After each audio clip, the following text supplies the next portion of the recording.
Diferite tipuri de pungi pentru ambalare.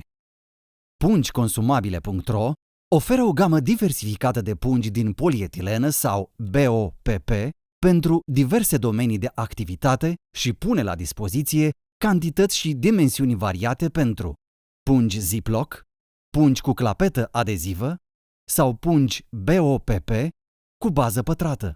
Pungile Ziploc oferă protecția conținutului ambalat la acțiunea agenților externi, precum umiditate, murdărie sau praf, având avantajul de a permite reutilizarea și resigilarea ambalajului în condiții de siguranță. Pungile cu clapetă adezivă permit, în funcție de dimensiunea selectată, o ambalare facilă pentru o gamă foarte largă de produse, de la jucării, obiecte decorative, bijuterii, la articole de îmbrăcăminte sau lenjerii de pat.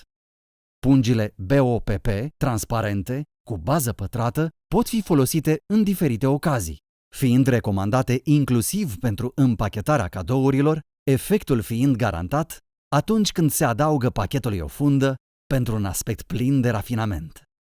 Transparența materialului conferă tuturor produselor astfel ambalate o prezentare elegantă la raft, iar calitatea materialului asigură un grad de protecție ridicat atât în timpul transportului cât și depozitării.